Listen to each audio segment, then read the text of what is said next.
Buenas noches a todos, creo que ya por ahí me están saludando. Hola Dylan, John, Camila, David, Indira, Paula, Daniel. Hola, hola a todos. Pregunta que en quién gana la Champions, seguramente la Juventus, pero toca esperar al sábado. ¿Qué más, cómo van? Por ahí he estado últimamente mirándolos interactuar en su chat y de verdad resulta una experiencia sumamente graciosa.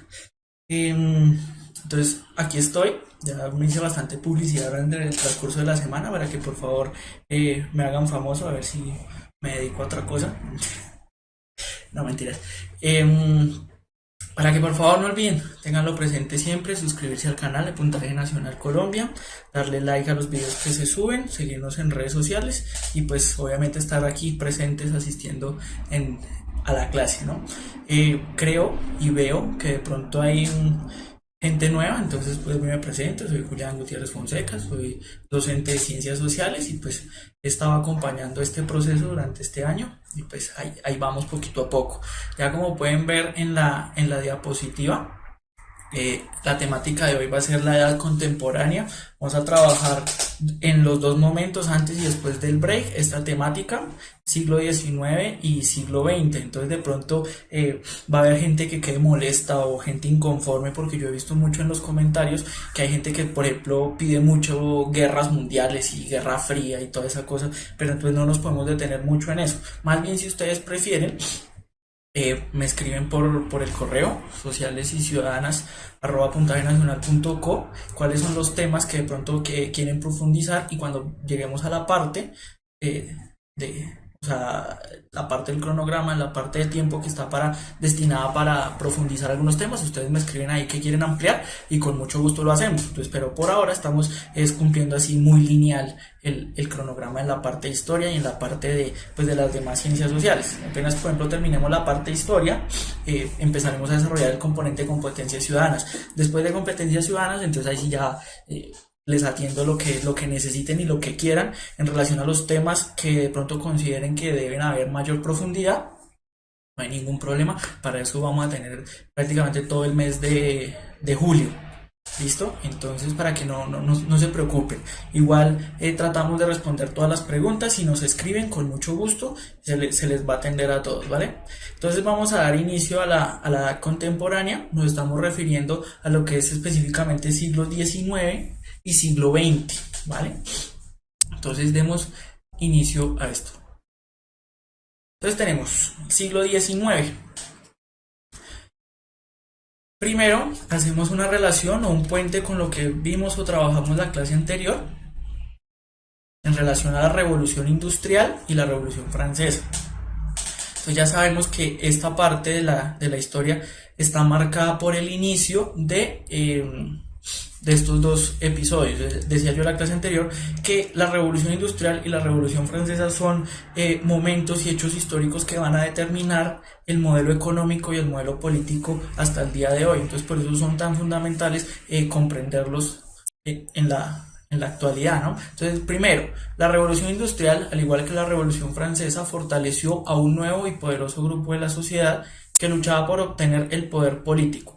Este nuevo grupo recibió el nombre de burguesía. Entonces veníamos de un contexto en el que habíamos descrito las revoluciones burguesas. ¿Y en qué consistía? La clase burgués para ese momento es como una especie de clase media que se dedica al comercio, que está por fuera de la clase noble, y lo que pretende es ascender en la escala social, es decir, hacerse con el poder.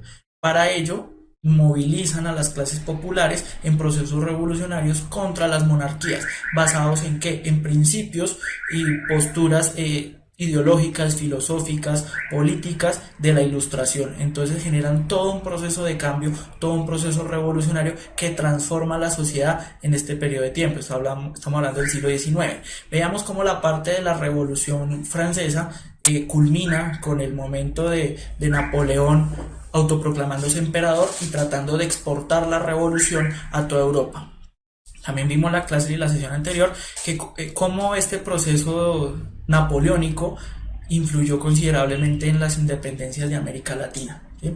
Entonces ahí tenemos toda esta relación, ¿vale? Segundo, en su lucha por el poder, la burguesía se enfrentó al antiguo orden de la sociedad, gobernado por la monarquía, y buscó cambios en la forma de gobierno que le permitiera consolidar sus intereses económicos y sociales. Es decir, nos estamos enfrentando a la edad contemporánea que prácticamente fue forjada, fue diseñada, fue creada por la clase social burguesa, ¿cierto? Entonces, ese modelo en el que vivimos actualmente, el modelo de la democracia, del Estado social de derecho, de la democracia liberal, de la economía capitalista, mercantil, industrial, financiera, etcétera, es el modelo de sociedad que se creó a partir de estas revoluciones, ¿vale?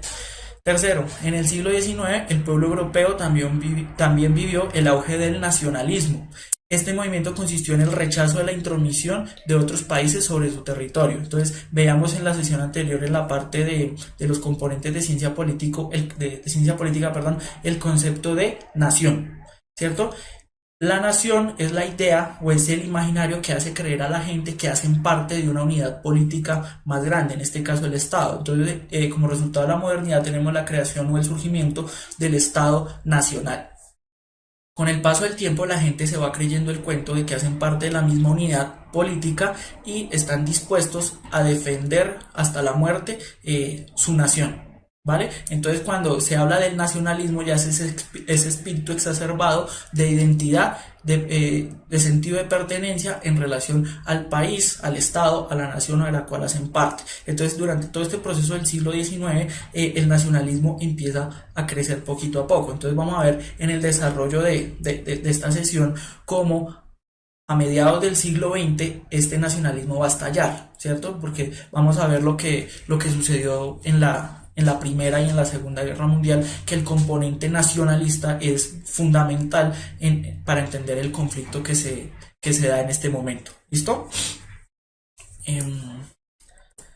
Continuamos. Entonces está otra vez el contexto anterior de la Revolución Francesa, la Revolución Industrial, que impulsaron las revoluciones liberales y nacionales en toda Europa. En tres momentos, 1820, 1830 y 1848. Afectó principalmente y ahí ustedes ven en la diapositiva los territorios en cada una de esas fases. ¿Por qué se dice revoluciones liberales y nacionales en toda Europa? Porque va a ser el momento de surgimiento, este momento del siglo XIX, de las ideologías liberal y conservadora. Entonces, lo liberal asociado al proceso revolucionario burgués de la Revolución Francesa y la Revolución Industrial, y el movimiento conservador asociado al antiguo régimen, es decir, al modelo político y social y económico anterior basado en la monarquía absoluta, ¿cierto? Entonces sabemos que estas monarquías se fundamentan básicamente en la autoridad del rey y la importancia de la religión, ¿cierto? Entonces ahí tenemos el elemento que va a caracterizar, por ejemplo, a todos estos movimientos y partidos conservadores. En este primer momento lo que estamos viendo es revoluciones liberales y nacionales en toda Europa. Entonces van a ser esas ideas de la Ilustración, esas ideas de la Revolución Francesa, la que van a empezar a generar una serie de movimientos sociales dentro de Europa, justificados y también sustentados en la parte nacionalista, para que los pueblos empiecen a exigir, por ejemplo, más libertades, democracia o la instauración de repúblicas. Entonces ahí ustedes pueden ver en qué momento y en qué lugar fueron sucediendo cada uno de estos momentos. Entonces está el contexto de las guerras napoleónicas. Primero, en las primeras décadas del siglo XIX, entre 1804 y 1815, toda Europa vivió la influencia del Imperio Napoleónico, que tuvo su centro en Francia. Este imperio surgió a raíz de los cambios revolucionarios sucedidos en Francia a partir de 1789. Entonces vuelvo y digo, entonces llevar los principios de la Ilustración y la Revolución Francesa a toda Europa. ¿Por quién? Por el emperador Napoleón, ¿cierto? En su apogeo el imperio napoleónico integró la mitad de Europa, con territorios como Cataluña, el nororiente de España, el norte de Italia y la región de los Países Bajos. El imperio napoleónico se vino abajo definitivamente en 1815 debido a la oposición de los reinos de Europa Oriental y a los fracasos militares que concluyeron con la gran derrota en Waterloo, y se crea el Congreso de Viena y la Santa Alianza. Esos elementos del Congreso de Viena y la Santa Alianza son fundamentales porque nos van a ser la piedra angular de la creación de los movimientos conservadores y de los partidos conservadores. Entonces ya sabemos, lo liberal asociado a los principios de la Ilustración, de la Revolución Francesa, ¿sí? De Napoleón. Por el otro lado tenemos lo conservador asociado a ¿qué? Al Congreso de Viena y a la Santa Alianza, es decir, a la oposición al movimiento revolucionario. Entonces, incluso este elemento es fundamental para cuando, por ejemplo, la próxima clase estemos viendo historia de Colombia, porque sabemos que la historia de Colombia en más de su 50-60% está dividida entre la lucha entre liberales y conservadores. Este es el origen de esos movimientos políticos, partidos políticos y de estos imaginarios que van a determinar fuertemente la vida política y social en Colombia. ¿Listo? Aquí tenemos el mapa en el cual se representa el imperio napoleónico. Entonces vemos cómo está coloreado en la parte azul los territorios franceses y vemos la zona verde, los territorios que son controlados o que tienen influencia directa del imperio francés, pero no son parte del imperio francés. Entonces, por ejemplo, para traer a colación lo que veíamos en la sesión anterior, ustedes pueden ver, por ejemplo, el Reino de España. El Reino de España está completamente coloreado de verde porque recuerden que Napoleón invade España y esto es lo que genera la inestabilidad política en América que desemboca en la independencia. Entonces ahí vemos cómo es influido. ¿Por qué no se anexó España, por ejemplo, al Reino de Francia? Porque recuerden, como vimos en la clase anterior, Napoleón pone de rey de España a su hermano. Es decir, España sigue existiendo como unidad política y como reino. Entonces, solo que gobernado y administrado por su hermano. ¿Listo? Entonces ahí tenemos todo eso. ¿Quién es el que le hace la resistencia? La resistencia a Napoleón viene desde Inglaterra, o lo que ustedes pueden ver ahí en la parte norte del mapa, el Reino Unido. O hacia la parte oriental tenemos el imperio ruso, el imperio de Austria, principalmente, ¿cierto? Entonces ahí vamos a ver que entre esos tres son los que le van a crear la resistencia a Napoleón. También va a la parte de Prusia, actualmente se conoce como Alemania, que son los que van en últimas, lo que es Rusia, Austria y Prusia, que son los que van a liderar o a conformar lo que se denomina la Santa Alianza. Entonces ahí tenemos. Entonces cae Napoleón, pierde, se restaura, viene ese periodo que se conoce como la restauración. Sabemos que por ejemplo en el caso de España la restauración a que llevó a que el rey Fernando volviera al trono y decretara la invasión por la fuerza, la reconquista nuevamente de América, y fue lo que desató en último el surgimiento de las campañas libertadoras. ¿Qué sucedió por ejemplo en Europa? Vemos que el Congreso de Viena va a ser aquel espacio en el que se acuerde cómo va a ser el nuevo orden geopolítico en Europa a partir del caos que había formado las guerras napoleónicas, que había formado Napoleón. Entonces, ¿cuál es el objetivo? Restablecer el orden político y social anterior a la Revolución Francesa. Recuerden que a la final, ¿quiénes terminan ganando? Podríamos decir que las facciones o los componentes que son conservadores. Entonces, ¿qué buscan hacer retroceder? A todo aquello que se pueda entender como liberal, derivado de ¿qué? De la revolución francesa, ¿cierto? Entonces, ¿quiénes son los protagonistas? Las potencias vencedoras de Napoleón. Entonces podemos ver ahí como en la parte inferior se ve Prusia, Rusia y Gran Bretaña, ¿cierto? Y Austria. Entonces ellos son los que van a decir cómo va a ser, se va a redistribuir nuevamente el mapa de Europa, se van a restaurar las monarquías, se va a restaurar la monarquía francesa, se va a restaurar la monarquía española, ¿sí? Y todo va a quedar como si no hubiera pasado nada. Ese es el objetivo del Congreso de Viena, ¿cierto? Resultados. Se crea el nuevo mapa de Europa que prácticamente viene a ser el que conocemos hoy en día, ¿cierto? Unas salvas excepciones durante la Primera y la Segunda Guerra Mundial, pero pues ya los cambios no van a ser muy trascendentales. ¿Listo? Se confirma el principio de legitimidad, derecho de las dinastías sobre el territorio en el que históricamente habían reinado, es decir, se reconoce que la Revolución Francesa lo que decía no era cierto, sino que el principio fundamental de la legalidad de esos estados que están en ese momento en Europa es el de la monarquía. Entonces se asume que el rey o los reyes son los que tienen el principio legítimo para ejercer soberanía en esos territorios. Creación de la Santa Alianza para que intervenga en cualquier país que vea amenazada su estabilidad por la revolución. Ya como les decía anteriormente, la Santa Alianza es Prusia, Rusia y Austria, que se llama Santa Alianza es porque ellos se legitiman a sí mismos a partir del principio religioso. Entonces ellos van a hacer esa coalición de reinos que van a intervenir a cualquier otro país donde se llegue a ver una revolución de tipo burgués, liberal, ilustrada, etcétera. ¿Listo?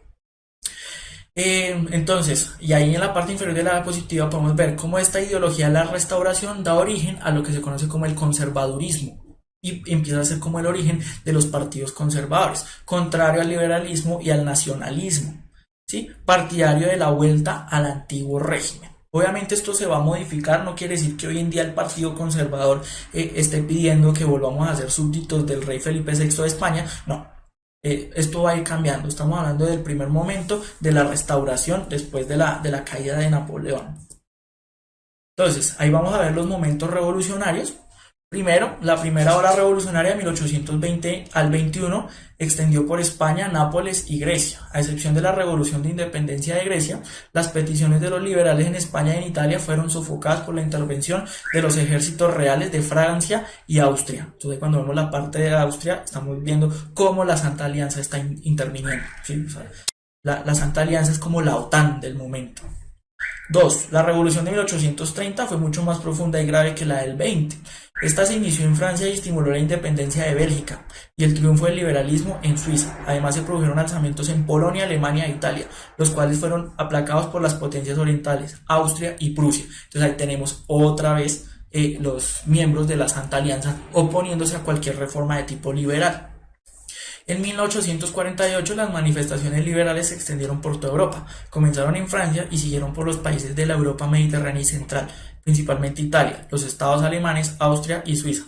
Los levantamientos liberales del 48 estuvieron animados por las crisis económicas que recorrían Europa, acompañadas del desempleo, hambre y miseria para la población. Entonces esta parte de 1848 va a tener un componente más fuerte porque aquí ya estamos en la primera crisis económica de ese sistema capitalista. Entonces hay el componente de el desempleo, el hambre y la miseria de la población, ¿a qué va a llevar? A que empiecen a surgir los movimientos socialistas, ¿cierto? No de gratis por este tiempo es que se escribe el manifiesto del Partido Comunista por Karl Marx y Federico Engels, en el cual empiezan a comprender que hay una clase social proletaria que se está viendo afectada por todas estas dinámicas y que lo liberal y que lo nacionalista es como la otra cara de los burgueses, solamente que es un poco más moderna, pero los proletarios y los trabajadores de cualquier manera se están viendo por fuera, porque estos liberales que defienden una economía de libre mercado y la economía de libre mercado lo que está haciendo es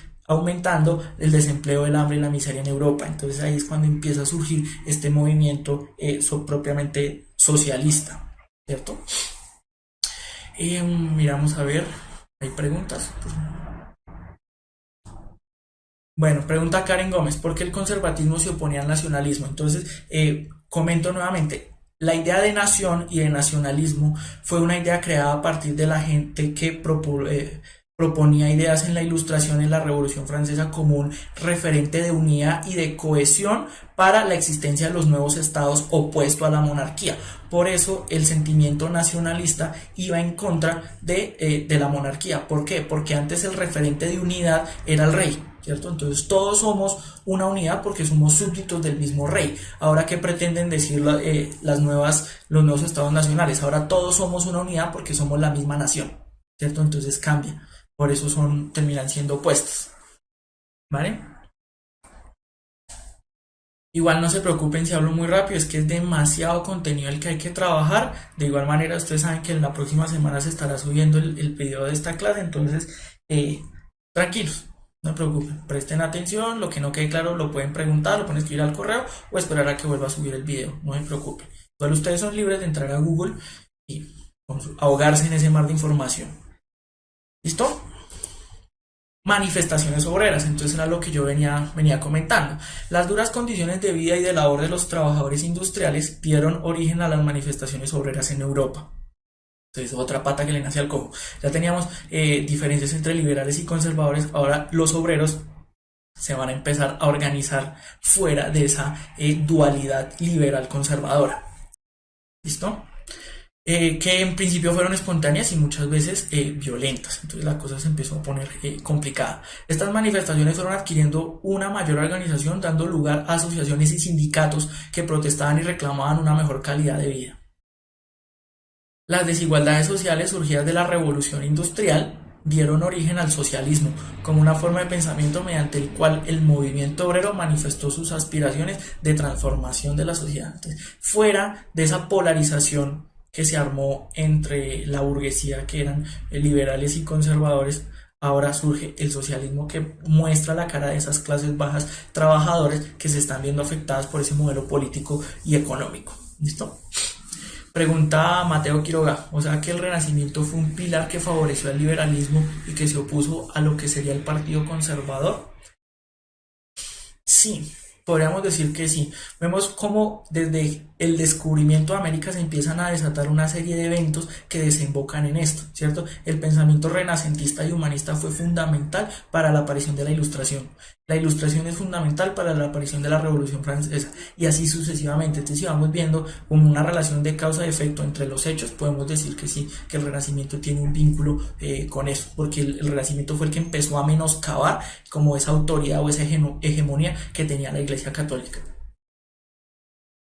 Juan Manuel John pregunta, profe, ¿podemos hacer énfasis en la historia de Colombia? Sí, de hoy en 8.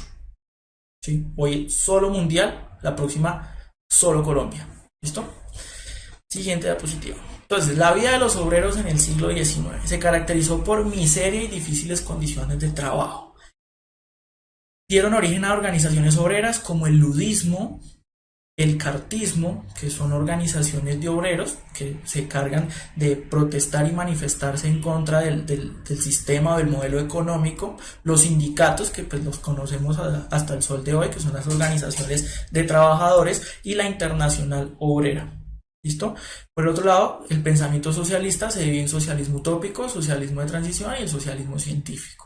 Y ahí vemos cómo se va organizando todo esto. Después empiezan a surgir los partidos comunistas y demás asociado a todas estas ideologías, y hace como tercer excluido que hay en la sociedad fuera del pensamiento liberal y conservador está el movimiento de trabajadores, que empieza a generar una balanza de poder muy interesante en Europa en este momento de tiempo, ¿vale? Pregunta, ¿esas son fotos de libros? Sí, señor, es un libro, se llama Procesos Sociales, estamos en la parte 8, si lo quieren. Ese está en casi todas las bibliotecas de todos los colegios, porque era lo más barato que compraban hace un tiempo, pero los mapitas son muy dicientes. Andy Fonseca pregunta qué es el ludismo. El ludismo es una organización de trabajadores que se encargaba principalmente de criticar y cuestionar el uso de la tecnología y de las máquinas en la industria y de cómo éstas estaban pauperizando las condiciones de trabajo de los obreros, ¿cierto? O sea, si por ejemplo ustedes han visto Matrix o Terminator, es como llevar el miedo ludista hasta Hollywood, ¿sí? Las máquinas se apoderan de todo y es el apocalipsis. Más o menos eso planteaba el ludismo. El cartismo era ya un poco más... como un poco más tenue, pero también era una organización de trabajadores ingleses que buscaba reivindicar derechos y garantías para los trabajadores. Seguimos. Imperialismo y neocolonialismo. Entonces, ¿qué pasa? Se desarrolla el modelo económico y político, ya está en su máximo esplendor, ¿cierto? Tenemos un desarrollo industrial sumamente avanzado, pero ¿qué sucede? Para desarrollar la industria necesitamos materias primas. ¿Qué sucede?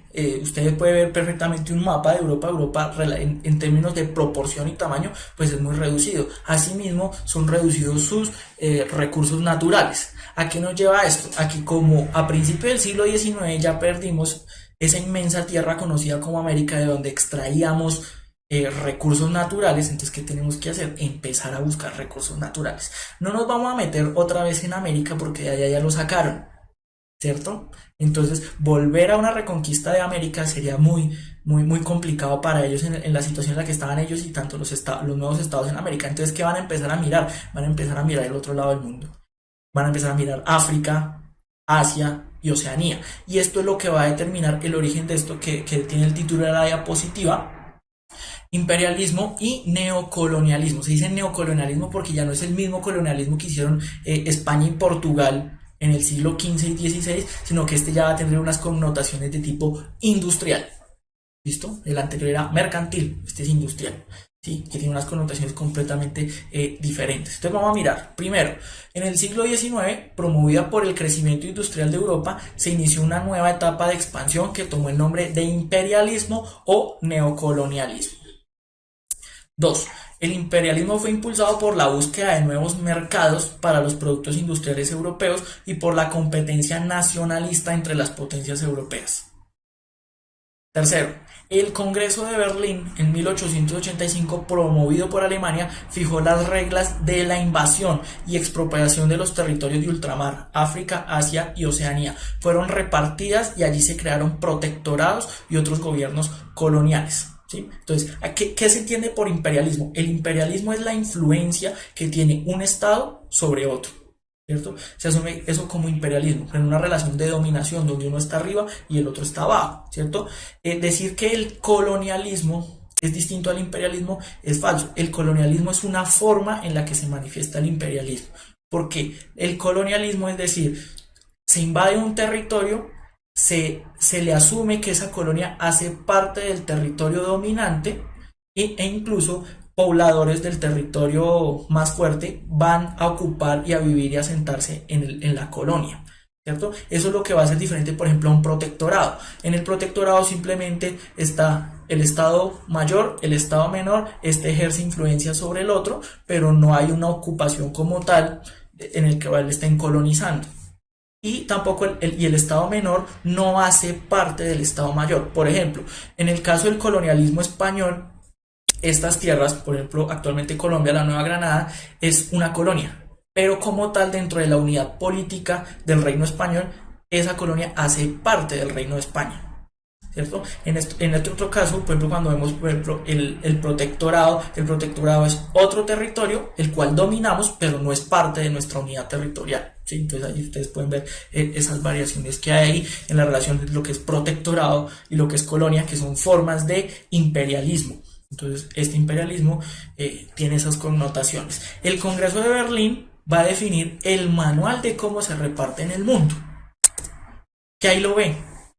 Así resuelven repartirse el mundo. Usted ve cómo América está intacto. ¿Sí? Con América no se meten. Porque ya tienen allá un problema con los nacientes estados en América Latina, con Estados Unidos también expandiéndose hacia la costa occidental. Entonces son países que ya están teniendo un desarrollo bastante complejo y muy similar al de Europa. Entonces ustedes pueden ver cómo principalmente se están repartiendo África.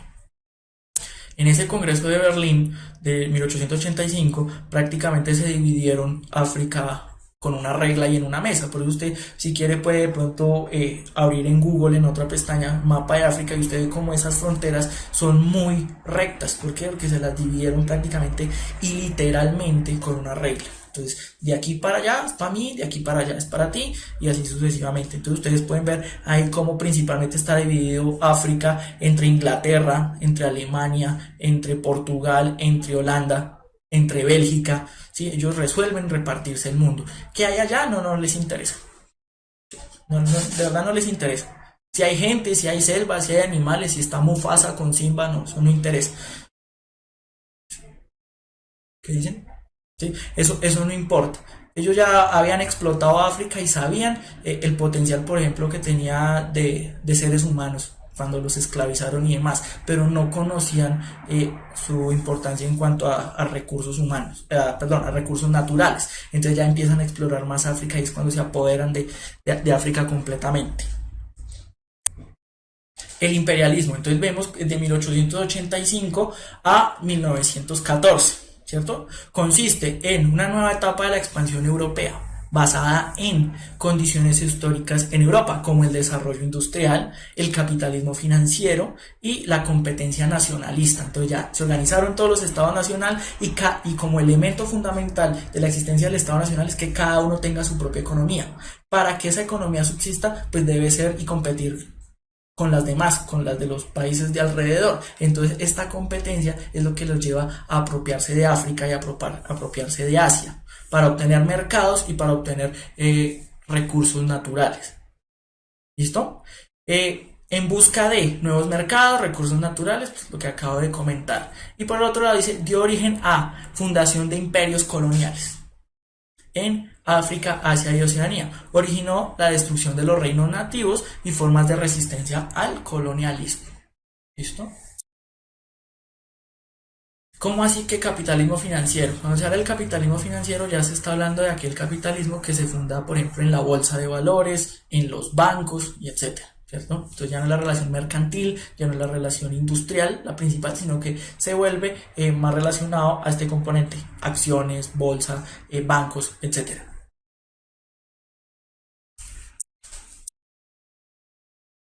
Pregunta Alexander Ríos García, ¿cuando se acabó el imperialismo empieza la Primera Guerra Mundial?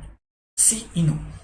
¿Por qué? Porque es que ese imperialismo solamente termina con la Primera Guerra Mundial.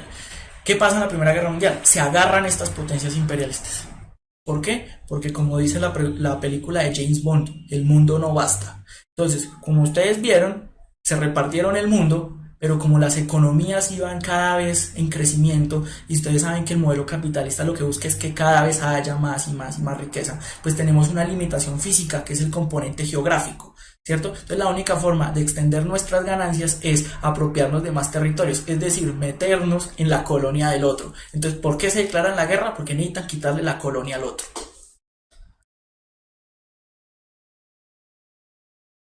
Cuando habla de la destrucción de los reinos nativos, está haciendo referencia a esos reinos o a esas organizaciones de clanes o tribales que habían, por ejemplo, en África, que entraron a destruir los europeos cuando hicieron este proceso de imperialismo.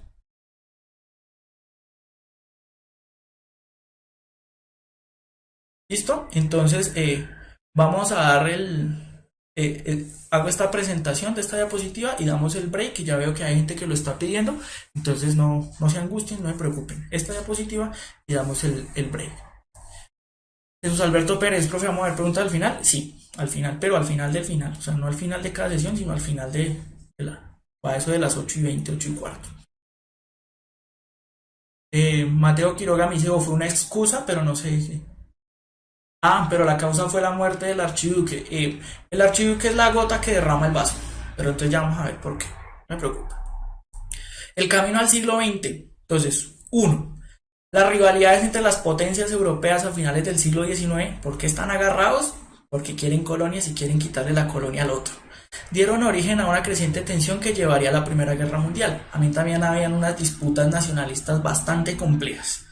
2. Los países europeos crearon alianzas entre ellos con el fin de organizar un equilibrio de poder. Sin embargo, estas alianzas serían el antecedente de la guerra mundial. ¿Sí? Tercero, la participación de Estados Unidos en la guerra como nueva potencia no europea era la señal del inicio de un nuevo orden mundial propio del siglo XX.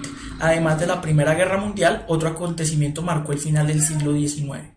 Fue la Revolución Rusa, que dio nacimiento al primer estado socialista al este de Europa, el fin del siglo XIX largo y el inicio del siglo XX corto, según Eric Hobsbawm, que es el que aparece en la foto de la parte inferior. Eric Hobsbawm es prácticamente el sensei, la panacea en torno a lo que es la historia contemporánea. Él va a definir que la historia contemporánea se divide en dos partes: el siglo XIX largo, que va de 1776 a 1789, entre la independencia de Estados Unidos y la Revolución Francesa, hasta 1914. Entonces por eso se habla de un siglo XIX largo, tiene más de 100 años, ustedes hagan la cuenta. Y ya cuando habla del siglo XX corto, está hablando de un siglo XX que va de 1914 a 1991, que es cuando se disuelve la Unión Soviética. A partir de él, en su relación y su análisis historiográfico, asume que a partir de la Unión Soviética, de la caída de la Unión Soviética en el 91, ya estamos en una dinámica más de siglo XXI, o sea, ya no nos parecemos al 20, sino parece una cosa nueva. ¿Listo? Entonces ahí está la fotico, es Eric Hobsbawm. Por favor, si lo quieren leer, están sus textos, son las eras: la era de la revolución, la era del capital, la era del imperio y la historia del siglo XX. Son 4 textos fantásticos para entender todo este periodo histórico. Entonces vamos a dar el break, son 3, 4 minuticos y ya continuamos con la otra parte que sería el siglo XX.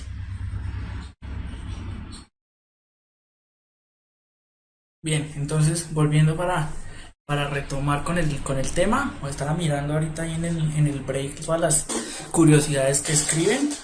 Yo trato de ponerles cuidado, pero chinos, entiendan, es complicado toda esta información y estar mirando allá, pues lo que me están comentando. Yo algunos les alcanzo a leer y les alcanzo a responder, pero lo que les digo, si tienen algo de qué conversar, preguntar, ahí creo que les pusieron el correo sociales y ciudadanas @puntadenacional.co, me escriben y yo con mucho gusto les respondo.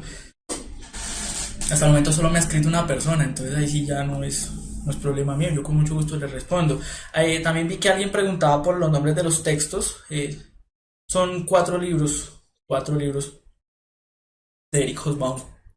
La era de la revolución, la era del capital, la era del imperio y la historia del siglo XX. Eso es carísimo, pero en las bibliotecas está. ¿Listo? ¿Qué otra cosa por ahí decía? No, sí, yo les pongo cuidado, pero entiéndanme. Complicado. ¿En qué consistió la Revolución Rusa? Ya vamos para allá, no me preocupen.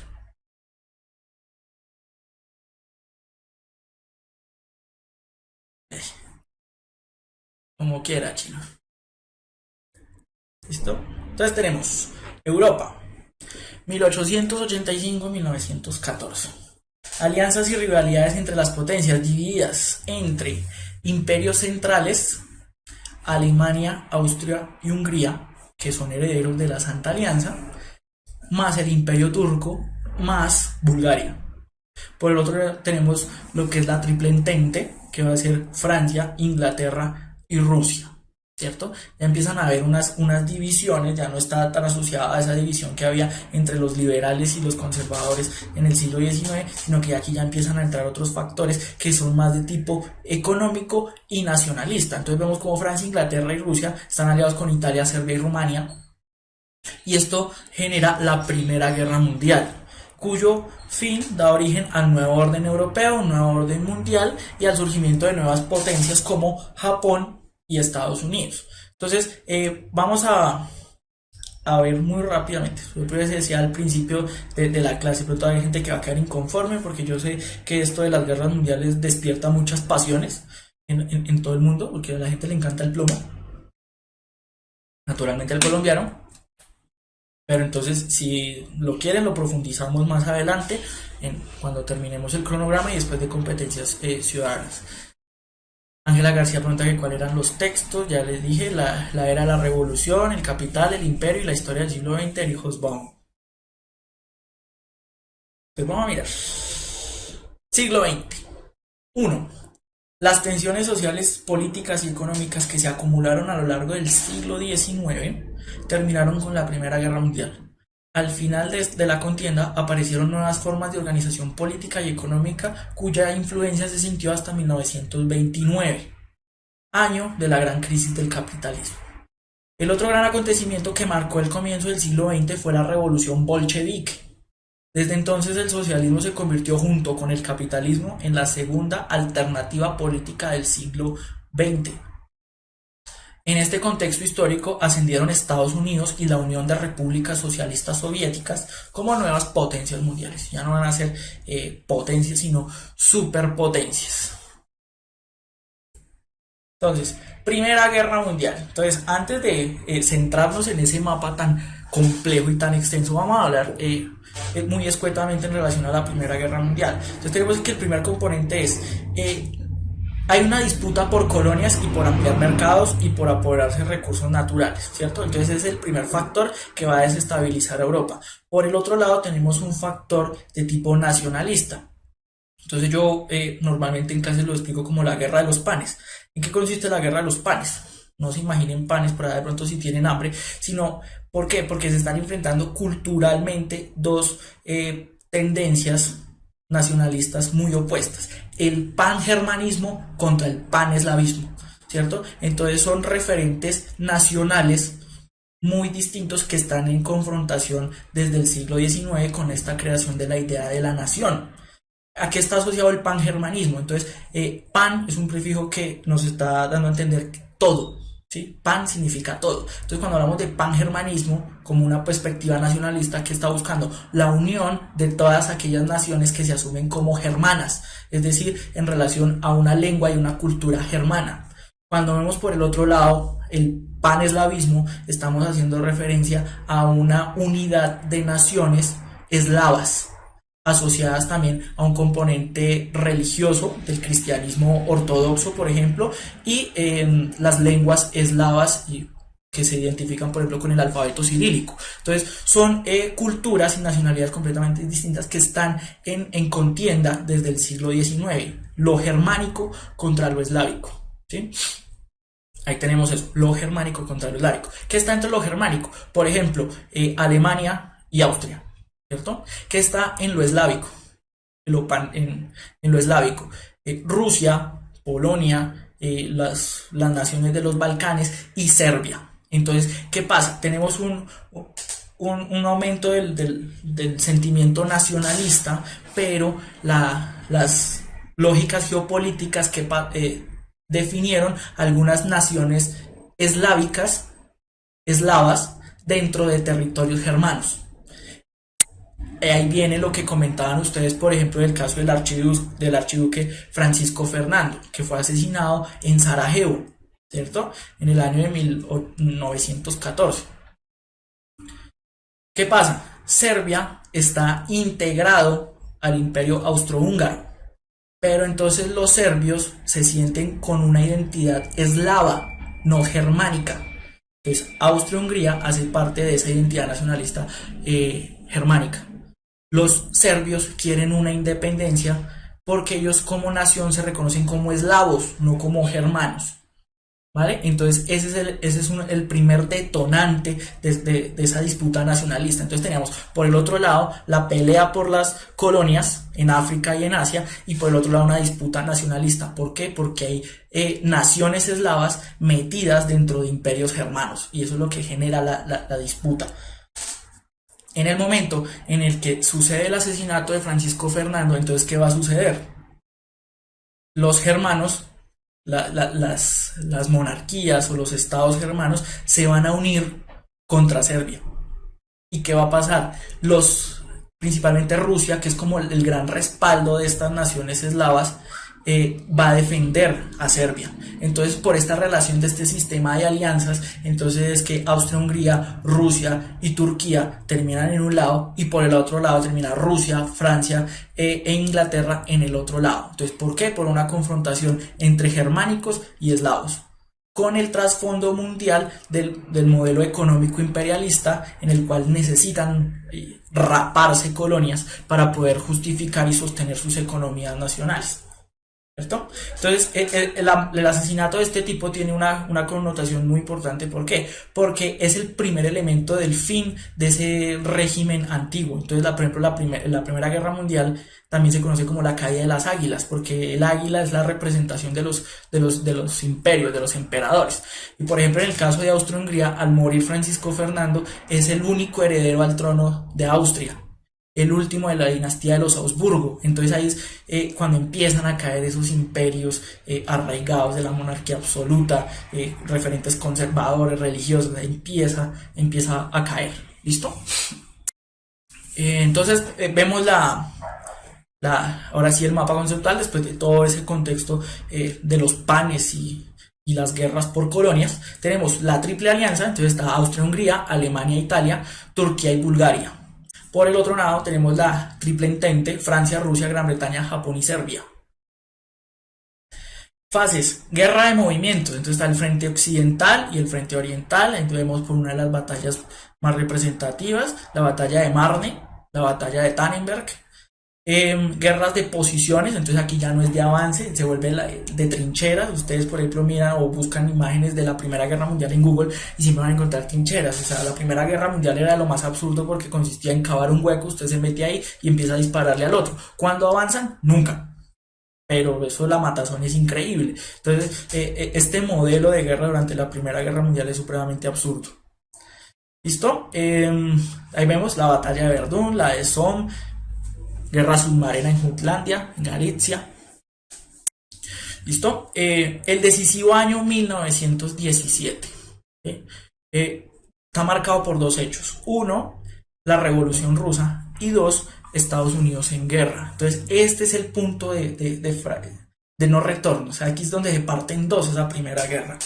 ¿En qué sentido? Rusia, que estaba con la Triple Entente, está atravesando una situación muy complicada. Si ustedes miran el combo de la Triple Entente, principalmente son repúblicas, Gran Bretaña y Francia, o sea, son ya más modernas. En el sentido de Rusia, es la Rusia zarista, o sea, por su organización política, cultural y demás, uno diría que Rusia debería estar al otro lado, sino que la diferencia es que como Rusia es eslava, y los otros son germanos, entonces ahí está porque Rusia está en la Triple Entente. ¿Qué pasa? Rusia está atravesando una situación económica muy dura.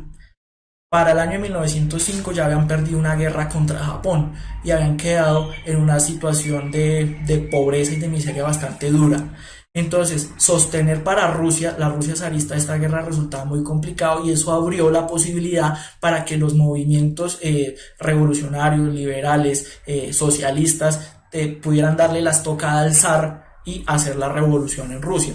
¿Cómo se sale Rusia de la Primera Guerra Mundial? Pactando con el otro bloque, es decir, con la Triple Alianza, su salida, nos vamos de aquí. Ustedes miren a ver qué hacen con el resto, siempre y cuando les dejen hacer su revolución tranquilamente, y eso es lo que sucede. Entonces Rusia se sale de la ecuación de la guerra y entra Estados Unidos a respaldar a Francia y a Inglaterra. Entonces hubo como que es lo que va a posicionar o va a poner la balanza en favor de la Triple Entente. Entonces listo, la guerra está terminando en 1918, se firma el armisticio, la proclamación de la República de Alemania, es decir, se acabó la monarquía en Alemania, o como era conocida hasta entonces, ¿cierto? En el frente oriental, Rusia firma el Tratado de Brest-Litovsk, que es mediante el cual se rinde y se sale para hacer su revolución, y los tratados de paz. Entonces todos hemos escuchado que siempre el más importante es el de Versalles y que todo es culpa de Versalles, pero es que Versalles es solamente el tratado que se hace con Alemania. Entonces ustedes pueden ver ahí como con cada uno se hace un tratado por aparte, que esa es una de las lecciones que van a tomar para la Segunda Guerra Mundial, ¿sí? Que el problema de haber dividido a los perdedores es que los deja más ardidos. Entonces, ve ahí cómo en cada uno tiene su propio tratado, ¿vale? No sé, ahora sí los miro a ver qué preguntas hay para que no digan que los troleo y los ignoro. Por ahí alguien está hablando de Call of Duty.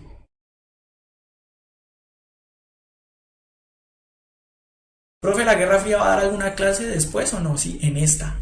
Así que, pendientes. John Restrepo, que la fuerza lo acompañe. Un armisticio es un tratado que da por suspendida la guerra. O sea, no es como el tratado de paz que se acabó, sino un armisticio es como una tregua, es como decir tacho. Aparte del factor económico, pues el político y el nacionalista, que es más de tipo cultural. Listo, entonces vamos a continuar. Entonces, la Revolución Rusa es fundamental. Entonces, ¿qué sucede? Rusia entra en la Primera Guerra Mundial en 1914. Empieza a sufrir derrotas militares, tiene un desprestigio del régimen zarista porque el zar bastante inepto para dar soluciones a las necesidades del pueblo. Empiezan a haber huelgas, manifestaciones, se crean los soviets, que son los obreros rusos, deserciones masivas dentro del ejército y la propaganda bolchevique. Entonces, ¿se acuerdan que les decía cómo en el siglo XIX estaba lo liberal, lo conservador y lo socialista? Entonces aquí ya se va a empezar a organizar lo socialista de una forma más poderosa con aspiraciones de poder. ¿Listo? Triunfo de la revolución burguesa en febrero de 1917. Caída del régimen zarista y Rusia se convierte en una república, que es, entonces este golpe lo da esa clase social burguesa en Rusia conocida como los mencheviques. ¿Cierto? No obstante, la cosa sigue muy complicada, el gobierno provisional de Kerensky como que no logra resolver muchas de las necesidades del pueblo, entonces ya es cuando aparece Lenin y pues todo lo que está asociado a él, el análisis del marxismo, el materialismo histórico, dialéctico, la conciencia de clase y demás. Entonces ya la revolución, ya la que conocemos como la Revolución de Octubre, que ya es por parte de los bolcheviques, es decir, la clase obrera, la popular en Rusia. Entonces, Rusia sigue en la guerra, en el gobierno de Kerensky, derrotas militares, desprestigio del gobierno, intento de golpe de estado por parte del general Kornilov, ascenso de los bolcheviques, y en toda esta situación llega Lenin sí pacta la salida de Rusia de la guerra, firman Brest-Litovsk, se le permite y empieza la revolución socialista y la revolución rusa como tal en octubre del 17, que terminaría pocos años después en la creación de la Unión Soviética, ¿cierto? Entonces ahí está ese componente. Entonces la parte de la revolución rusa es fundamental porque aquí se va a crear el otro eje de las superpotencias después de la Segunda Guerra Mundial, ¿cierto? Periodo entre guerras. Pues, ¿qué pasa en el periodo entre guerras? Años que van del 18 al 39.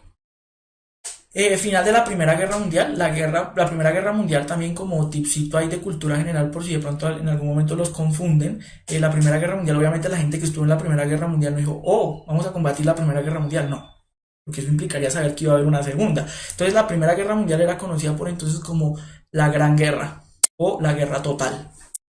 ¿Listo? Coge el nombre de primera después cuando surge la segunda. ¿Vale? Entonces 1918, fin de la Primera Guerra Mundial. 1939, comienzo de la Segunda Guerra Mundial. Entonces ese es el periodo que se conoce como entreguerras. ¿En qué se va a caracterizar? Uno, como el fin del concierto europeo, es decir, los europeos ya no mandan la parada en el mundo. Es decir, la intervención de Estados Unidos y de Japón y de Rusia, que cultural y políticamente siempre es excluida de lo que es la parte Europa general y central. Entonces ya asume, la política se extendió y ahora se deciden más cosas en Nueva York, se deciden más cosas en Tokio, se deciden más cosas en Moscú. Entonces es como el fin del concierto europeo, se denomina así, ¿cierto? ¿Qué pasa? Viene un periodo de bonanza, sobre todo en las economías capitalistas, pero en el 29 se cae la bolsa. Esa caída de la bolsa que está asociada a una crisis de sobreproducción, es decir, era tanta la bonanza que tenían, por ejemplo, las industrias en Europa y en Estados Unidos, que producían y producían y producían a pesar de que no había quien comprara. Eso en economía se fundamenta en la ley de Say, que plantea que toda oferta genera su propia demanda. Entonces solo por el hecho de producir me lo van a comprar. Ahí es cuando padecen las consecuencias, porque entonces invierten mucho en producción pero no les compran. Entonces ahí se genera una caída de la bolsa de valores y todo el mundo entra en caos, todos pierden la cabeza. ¿Listo? Entonces, ¿qué pasa? A Alemania es el país que más duro le va a dar la crisis, porque ya sabemos que Alemania tuvo que indemnizar a todos los ganadores de la Primera Guerra Mundial, entonces quedaron en la olla. Entonces, en un momento de crisis económica mundial, pues ¿quién lo va a padecer? El que más en la mala está. Entonces, esto abre la vía al descontento popular de los trabajadores, de las clases medias, bajas en Alemania, y un discurso de tipo nacionalista y revanchista en relación a lo sucedido en la Primera Guerra Mundial es lo que va a calar en Alemania. Entonces se empieza otra vez a polarizar y se empieza a poner tensa la cosa. Entonces tenemos la crisis del 29, está un poco extenso, entonces voy a tratar de ser breve porque igual el tiempo se nos está cortando y sí, vamos hasta la Guerra Fría. Entonces, repercusiones de la Primera Guerra, entonces la crisis del 29, una crisis de sobreproducción, vuelvo y digo, se produce mucho, no hay quien lo compre, ¿sí? Exageran produciendo, ¿cierto? Hay quiebra de bancos, hay ruinas de inversiones, cierran las empresas, esto genera que haya desempleo, ¿cierto? Europa y Estados Unidos dejan de comprar en el exterior. Entonces, por ejemplo, en el caso de Latinoamérica, en la América Latina tocó empezar a producir aquí nosotros porque ya no podemos comprar afuera, no están produciendo nada porque se quebraron. Y el hundimiento de las economías europeas, ¿cierto? Genera una crisis económica mundial. Entonces es el surgimiento nuevamente de los discursos nacionalistas exacerbados, distintos a los de la Primera Guerra Mundial, porque en estos, ¿qué van a decir los nacionalistas? Es que ese modelo democrático liberal de la economía de mercado no sirve, ¿cierto? Entonces las facciones o los combos o los partidos conservadores se van a radicalizar en la lógica fascista. ¿Listo? Entonces tenemos contexto histórico, la crisis del 29, pérdida de confianza en el sistema democrático, ascenso de ideologías radicales antisistema, es decir, contra la democracia y contra la economía, contra el capitalismo, temor de contagio revolucionario. Entonces, como son extremadamente conservadores, entonces ellos van a tener miedo de que el sistema económico capitalista está en crisis, entonces ¿qué se nos va a venir encima? El comunismo. Entonces estos fascistas que pretenden, el capitalismo no sirve, pero no queremos tampoco comunismo, entonces empieza a surgir el fascismo. ¿Listo? Bases de la ideología fascista: construcción de un Estado firme, fuerte, generalmente dirigido por una sola persona, con un carácter y con un temple bastante fuerte, perdón. Ideología antisistema, decía, es antidemocrática y anticapitalista. ¿Cierto? Sentido hipernacionalista. Entonces, somos nosotros tenemos derechos, somos superiores, somos mejores. Hay unas naciones aquí que nos están corroyendo y que nos están quebrando. En el caso, por ejemplo, nazi, le van a echar la culpa a todos los judíos que venían disgregados de hace siglos por Europa. Entonces le van a decir que esos son los que tienen quebrados a Alemania. Entonces la van a coger contra los pobres judíos. Entonces el antisemitismo también es muy fuerte ahí. Se vuelven violentas, son machistas, porque recuerden que es el pensamiento conservador basado en la religión y todo esto, pero al 100. ¿Listo? Defensa de lo colectivo contra lo individual. Ya sabemos que el capitalismo plantea una situación de relaciones de derechos individuales, incluso en la parte económica también prima mucho el individuo. Aquí va a ser todo el colectivo, es el trabajo de todos para todos. Una idea, de pronto se puede decir que copiada del comunismo. ¿Sí? Todo en relación a la masa, todo en relación a la sociedad, o sea, de los individuos, nada, todo para la nación. Entonces, como por ejemplo Hitler lo que sostenía era eso, o sea, todos por Alemania, ¿cierto? Bases sociales. Entonces, las clases propietarias temerosas de una revolución comunista, es decir, de perder sus propiedades.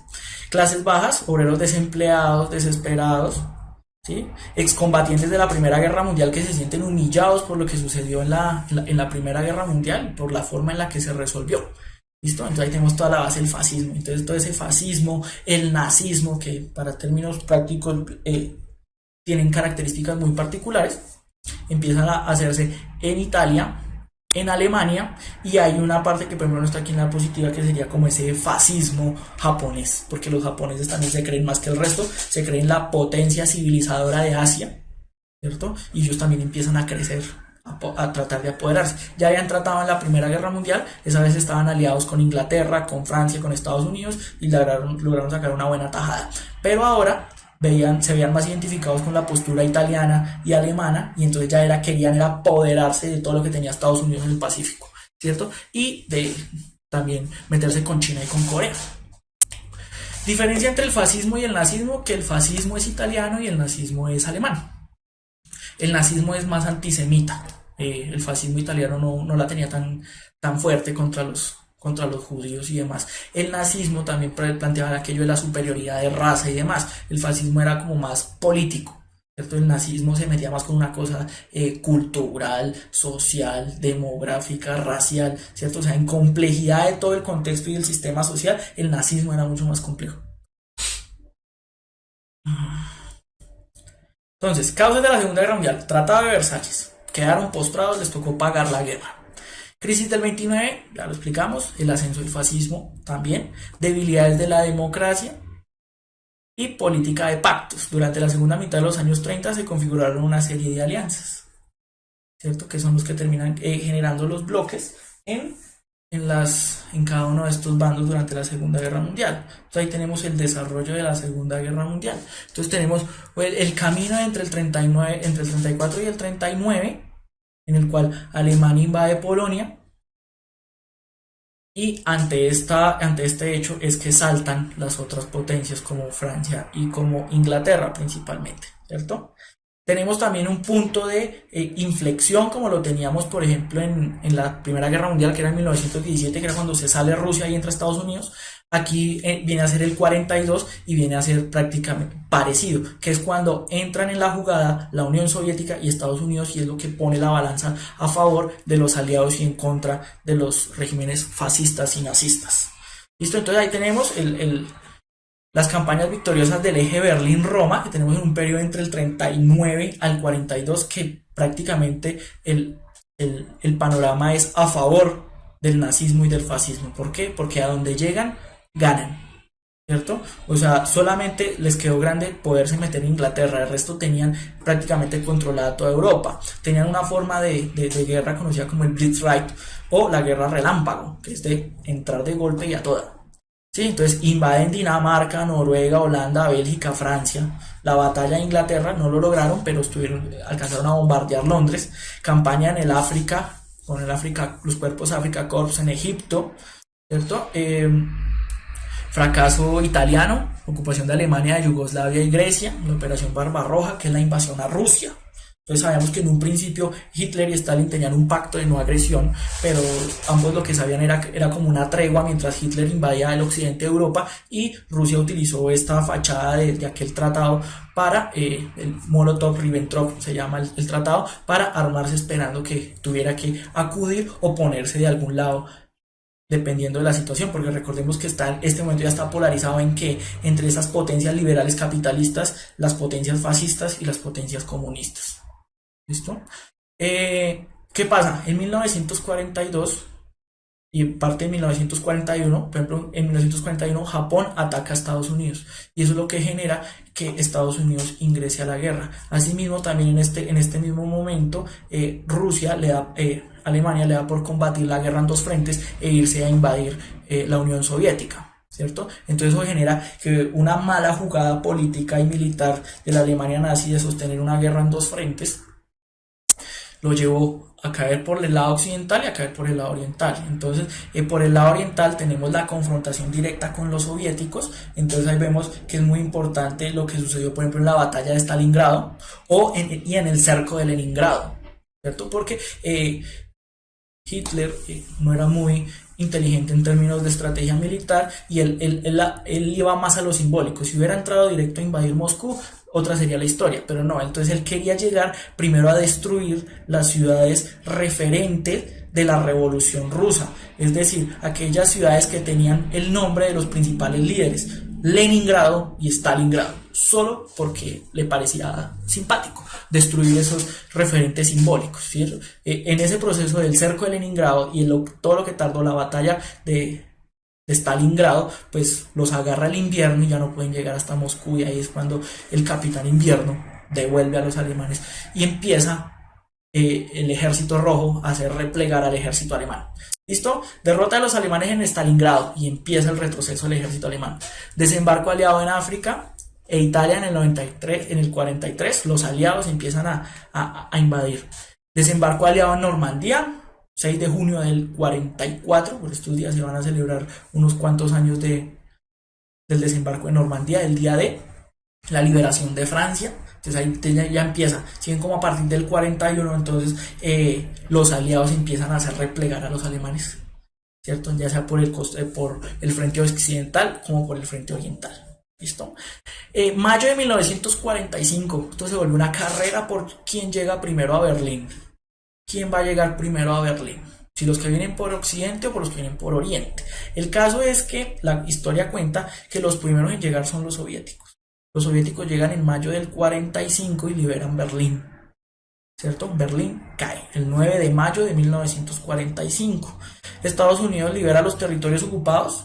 Y bueno, ahí viene el contexto de las bombas atómicas que ahorita lo miramos. Entonces, ¿qué sucede? Viene el gobierno de ocupación, Francia, Inglaterra, Estados Unidos y la Unión Soviética se van a repartir a Alemania y es el fin de la Segunda Guerra Mundial. Cae Alemania, Italia ya ha caído hace algún tiempito, quedaba Japón. Entonces empieza a haber una discusión entre las potencias, principalmente Estados Unidos y Unión Soviética, por qué va a ser de Japón. Inglaterra tiene parte de la torta, pero lo que pasa es que Inglaterra, como sostuvo la guerra durante todo el periodo, Inglaterra está muy debilitada, igual que Francia, que prácticamente estuvo toda la guerra invadida. Entonces va a ser Estados Unidos y la Unión Soviética los que van a decidir el destino de Japón. Pero entonces, ¿qué pasa? En las tensiones, en las reuniones y demás, se empieza a notar que va a haber una polarización entre el sistema capitalista liderado por Estados Unidos y el sistema comunista liderado por la Unión Soviética. Entonces, desde la finalización de la segunda empiezan a ver que puede haber una tercera, ¿cierto? Porque son completamente distintos. Entonces, ¿qué necesitan? Demostrar poder, demostrar fuerza. Entonces, cuando se empieza a discutir cuál será el destino de Japón, pues ¿qué sucede? Estados Unidos aprovecha la oportunidad para decirle a la Unión Soviética: no, ustedes por allá no van, la guerra con Japón es mía, así que de los japoneses me encargo yo. La Unión Soviética no quería, porque la Unión Soviética también tenía intereses en el Pacífico. Entonces, ¿qué hace Estados Unidos? Bota bombas atómicas y deja a todo el mundo prácticamente pasmado, porque nadie puede igualar ese poder de fuerza bélica. Entonces los soviéticos dicen: sí, hagan con Japón lo que les dé la gana, Nosotros miramos que nos inventamos. Y entonces ahí está la parte de Japón y las bombas atómicas. Las bombas atómicas eran completamente innecesarias porque ya teníamos el ejército aliado, el ejército ruso, y no creo que Japón hubiera podido resistir mucho la invasión de dos superpotencias en tan pequeñito archipiélago. Entonces ahí vemos cómo Estados Unidos prácticamente utilizó la bomba atómica no para hacer rendir a Japón, sino para demostrarle a la Unión Soviética que era más fuerte. Y es el inicio de la Guerra Fría.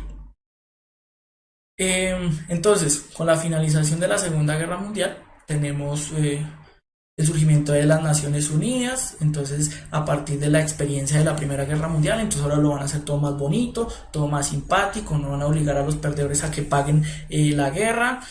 Se van a reconocer que hay unas potencias que tienen más capacidad de decisión que otras. Entonces ahí ustedes ven más o menos como la organización de las Naciones Unidas. No me voy a centrar mucho en eso porque cuando veamos también más adelante la organización política y económica del mundo actual, vamos a entrar a mirar cómo está organizado y cuál es el propósito de Naciones Unidas. Entonces, las Naciones Unidas es un medio de concertación política en el que los ganadores de la Segunda Guerra Mundial le mandan decisiones y controlan el mundo, ¿cierto? Entonces ahí vemos cómo el Consejo de Seguridad está compuesto prácticamente por los ganadores de la Segunda Guerra Mundial: Estados Unidos, Reino Unido, Francia, Unión Soviética y China. ¿Listo? La Segunda Guerra Mundial nos trae a la Guerra Fría. Entonces, Estados Unidos están aliados por el oeste y tienen su organización militar, OTAN. Por el otro lado está la Unión Soviética en el este, que controla el este y tiene su organización militar como el Pacto de Varsovia. Entonces, todas las dinámicas de finalización de la Segunda Guerra Mundial, las bombas atómicas, lleva a una polarización entre estas dos superpotencias. Entonces, todas estas dos superpotencias están muy pendientes de lo que hace la otra para evitar que el capitalismo ataque al comunismo o viceversa. ¿Por qué se llama Guerra Fría? Preguntan por allá. Es una Guerra Fría porque como tal nunca hay una declaración de guerra entre estos dos estados, ¿cierto? Ellos nunca se declaran la guerra, nunca se dan plomo directamente entre sí. Hagan de cuenta, la Guerra Fría es fría porque no hay agresión bélica directa. Pero entonces, ¿cómo viene a ser? Hagan de cuenta como un juego de ajedrez. ¿Cierto? Un juego de ajedrez que se juega en todo el planeta, donde hay dos jugadores, Estados Unidos y la Unión Soviética, todos moviendo fichas en distintos escenarios a ver cuál le gana, cuál le pone la pata al otro. ¿Listo? Y el equilibrio se logra por la parte nuclear, porque entonces a eso sí ya llevaría a la catástrofe del fin de la especie humana y del mundo, porque pues ya sabemos el alcance que tiene la parte nuclear, ¿no? Entonces ahí tenemos los dos bloques, Estados Unidos y la Unión Soviética. Forjan, por un lado está la Alianza Militar y Organización del Tratado del Atlántico Norte, OTAN, que reúne a todas las potencias capitalistas. Por el otro lado tenemos la Alianza Militar del Pacto de Varsovia. Asimismo también tenemos la confrontación entre la CIA y la KGB, que son los cuerpos de inteligencia y de espionaje. Entonces, ¿qué pasa? Hay una amenaza militar al bloque contrario. Entonces siempre hay una tensión de que si te ataco, no te ataco, que si me atacas o no me atacas. ¿Listo? Estados Unidos defiende el capitalismo, que es una economía de mercado. Por el otro lado, la Unión Soviética impulsa una economía basada en la planificación y la estatalización. ¿Sí? No hay propiedad privada, todo es propiedad de todos los trabajadores. Rivalidad económica contra el bloque contrario, que son completamente contrarios. Estimulan el lado del capitalismo el desarrollo de las democracias y por el otro lado desarrollo de los sistemas de partido dominados por el Partido Comunista. ¿Listo? Lucha en el terreno ideológico y propagandístico. Entonces esto, lo que es Hollywood, los Juegos Olímpicos, la carrera espacial, son escenarios fundamentales de la confrontación ideológica, propagandística y cultural en la Guerra Fría. ¿Listo? Siempre se están lanzando vainitas y pullitas ahí.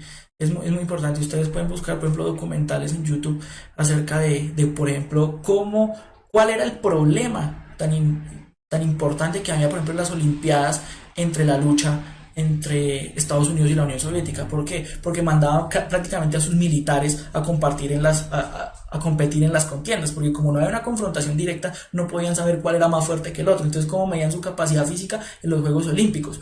¿Por qué no en el Mundial de Fútbol? Porque ni rusos ni gringos saben jugar fútbol. Entonces tocaba ver en las Olimpiadas. ¿Listo? Pues pasemos. Características de la Guerra Fría. Pregunta Laura Senojoa. la Guerra Fría, ¿qué consecuencias negativas tuvo? Hoy en Colombia, hoy, todavía padecemos la Guerra Fría. Así hay gente que diga que no. Aquí todos estamos polarizados como si fuera Guerra Fría. Si no, pregúntenle al doctor Uribe, que creo que hoy no se conectó. ¿Listo? Entonces, no hay guerra directa, o sea, caliente, por eso se llama fría. ¿Cierto? Es una guerra más de espionaje, de propaganda, de carrera espacial, de que conquista primero la luna y demás. ¿Cierto? Se evita el conflicto directo por miedo a la aniquilación a partir de todo este armamento nuclear. Competencia entre las dos superpotencias, aumentar su prestigio, por eso es importante las Olimpiadas y la carrera espacial, quién tiene mejor tecnología. Guerras calientes, dice guerras periféricas, porque si en algunos lugares del mundo, en algunos escenarios sí hubo confrontaciones directas, pero por ejemplo eran guerras civiles en las cuales Estados Unidos apoyaba a un bando, ya sea al gobierno o a los revoltosos, o la Unión Soviética apoyaba ya sea al gobierno o a los revoltosos. Entonces están ahí metidos. Casos muy concretos, Vietnam y Corea, ¿cierto? Que también podemos ampliar todo esto mirando en Google, en Wikipedia y demás, ¿cierto? Las zonas de influencia, entonces ya como hay un equilibrio de poder que establecen ellos, hay zonas de influencia. Hay zonas de influencia, entonces esta zona es mía, aquí nadie se mete, y usted está allá, yo le respeto su zona y no hay problema. Entonces América, por ejemplo, todo el continente americano se asume como zona de influencia estadounidense, así como la parte occidental de Europa. La Unión Soviética tiene prácticamente todo Asia, la Europa oriental, y con la descolonización de la Segunda Guerra Mundial se reparten la torta en África. Entonces empiezan unos conflictos muy complicados y muy malucos en África porque se independizan, pero como los dos grandes ejes de alineación ideológica, política, económica es capitalista o comunista, entonces empiezan a haber guerras civiles en esos nuevos países independientes en África por si se alinean con el uno y se alinean con el otro. ¿Listo?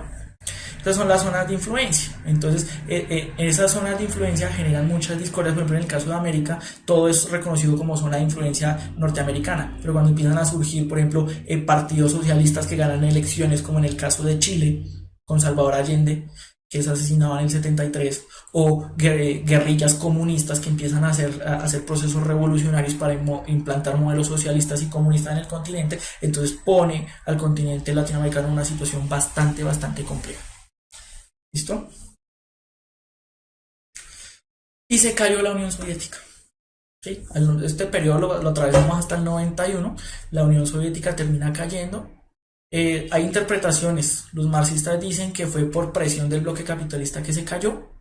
Los keynesianos dicen que es una mala planificación económica. Los estructuralistas dicen incapacidad de pasar del desarrollo extensivo usando más recursos al intensivo usando mejor tecnología. Es decir, la tecnología soviética se quedó atrás. Y eso hizo que se cayera la Unión.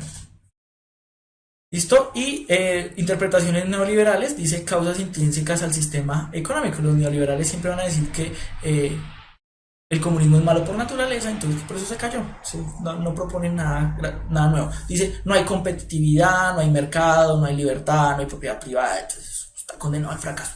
¿Sí? Entonces eso va. ¿En qué consistió la perestroika? Pregunta William Carrero. La perestroika son ya reformas que hacia la parte final intentan implementar en la Unión Soviética con el propósito de salvarla, pero lo que terminan es hundiéndola, ¿cierto? Liderada por Gorbachev. ¿Listo? Creo que eso es todo.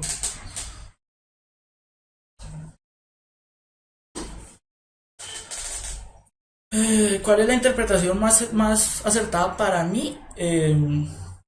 Yo podría decir que la explicación keynesiana, pero para mí. Y sobre todo porque hay una parte que no está ahí, que es lo político. Incluso yo apelo mucho al referente de la teoría anarquista para explicar por qué el comunismo fracasó en la Unión Soviética. Listo, preguntas, están pero desesperados por las preguntas. Listo, pregunta número 1.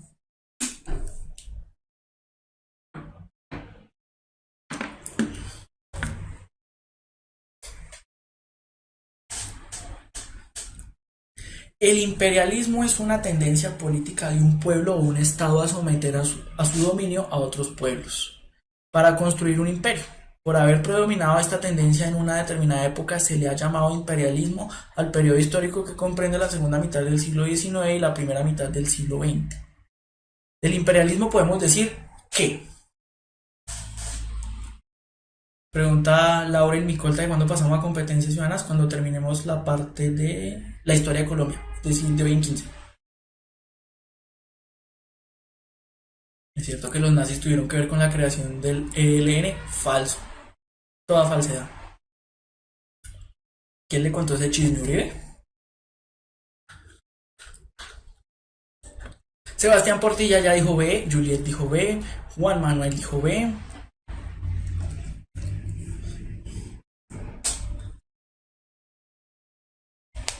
B, oiga, así de fácil estaba la pregunta. Todo el mundo dice B, listo, no hay ningún problema. A no es porque dice se diferencia del colonialismo porque no establece colonias en otros territorios para ejercer la dominación. Colonialismo es una forma de imperialismo, no son opuestas. ¿Listo? B, ¿es un sistema de carácter expansionista que busca provecho económico y poder político? Sí. C, ¿tuvo su crisis en la Primera Guerra Mundial? Sí. D, ¿es una tendencia tan antigua como el Imperio Romano? Sí. Entonces tengo B, C y D. Y ustedes se fueron de una vez de cabeza por la B. La B sería, están bien, están en lo correcto. ¿Por qué? Porque es la única que a pesar de ser cierta, tan cierta como C o como D, es la única que se corresponde con el contexto de la afirmación dentro de la misma pregunta. ¿Listo? Pasemos a la número 2. ¿O alguien tiene preguntas respecto a esta primera pregunta?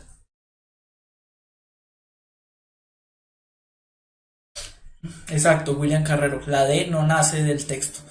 Es cierto, el imperialismo lo aplicaba desde el Imperio Romano, Alejandro Magno, ¿sí? Pero pues en esta lógica y lo que dice el texto pues es otra cosa. ¿No hay pregunta respecto a la uno? ¿Todo claro?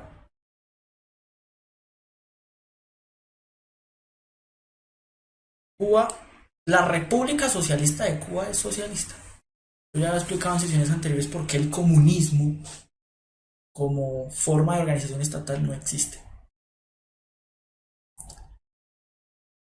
Listo. Sí, era la B. Listo. Número 2. Esto es para poner a prueba sus conocimientos porque de esto no hablé. Entonces, para que por favor estén concentrados, vamos a ver qué tantos conocimientos previos traen ustedes. La Guerra Civil Española entre 1936 y 1939 fue una contienda política y militar entre el gobierno revolucionario español elegido democráticamente y gran parte de las fuerzas militares de ideología nacionalista que se levantaron para evitar una revolución de inspiración obrera y comunista en España. Este acontecimiento histórico está relacionado con la Segunda Guerra Mundial porque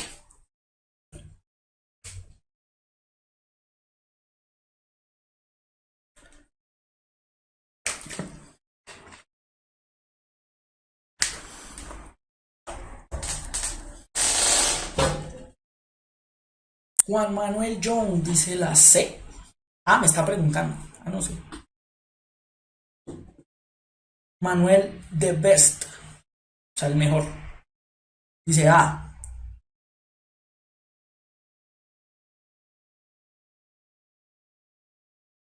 Laura se enojó. Yo digo que la A.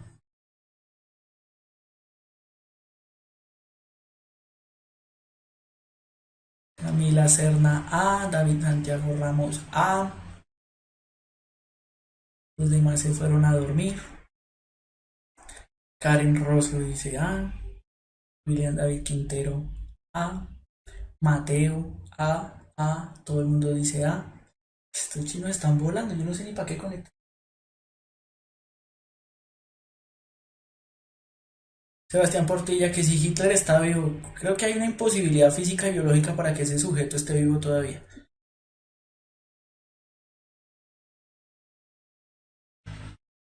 Listo, entonces vamos a ver, como todo el mundo dice la A, empecemos por la D. Listo, la Unión Soviética en apoyo al gobierno español le declaró la guerra a Alemania y esta determinó invadir la Unión Soviética. No, eso no pasó. La Unión Soviética solamente le declara la guerra a Alemania para en el 41-42 como respuesta a la invasión alemana a territorio soviético. ¿Listo? C. La Alemania nazi y la Italia fascista fueron arrastrados a la guerra por el gobierno español que atacó sus países por el apoyo proporcionado a los militares insurrectos. El gobierno español en ese momento liderado por liberales y por socialistas, jamás atacó Italia y Alemania. Por ende, es completamente falso. B. La Unión Soviética, Gran Bretaña y Estados Unidos apoyaron al gobierno español. En consecuencia, Alemania e Italia les declararon la guerra a estos países. Eso tampoco sucedió, porque ni tanto el bloque de Estados Unidos e Inglaterra como el bloque de Alemania e Italia estaban a favor del gobierno español, ¿cierto? Entonces eso tampoco sucedió, por eso decía que era poner a prueba lo que ustedes sabían, porque no me alcanzó el tiempo para hablar de guerra civil española. Lo que decía hace un momento alguien, no me acuerdo quién, decía, la guerra civil española sirvió como escenario para probar muchas cosas de bando y bando, pero como tal era una guerra civil, o sea, no tenía una connotación transnacional que incluyera otras potencias, ¿vale? Por ende, lo que nos queda sería la opción A. ¿Listo? Entonces, muchachos, los invito a que sigan repasando, a que sigan leyendo, a que por favor envíen todas sus preguntas a sociales y ciudadanas @puntajenacional.co, no com, CO, y ahí con mucho gusto. Recuerden que voy a estar muy pendiente de aquellos temas que ustedes quieren que trabajemos más adelante, porque yo sé que uno pasa muy rápido y hay muchas cosas que se saltan. Entonces, cosas que quieran ver, que quieran profundizar para tratarlo después del componente de competencias ciudadanas, pero para eso necesitan escribir y no por el chat, porque ya saben que se me complica mucho ponerles cuidado, ¿vale? Entonces la invitación es a que por favor nuevamente se suscriban al canal, inviten más gente. Ya saben que todos estos días los he incitado a que me vuelvan famoso. Entonces suscríbanse al canal, denle like, suscríbanse en Facebook y demás. No olviden que están por ahí en disputa unos kits de KeeperMate para la gente que más molesta y fastidia en el chat, para que sigamos asistiendo a la gente nueva. Bienvenida, que sigan viniendo y que por favor arrastren más gente, porque necesitamos ser famosos. Entonces, para todos ustedes, que tengan una feliz noche y nos estaremos viendo la próxima semana.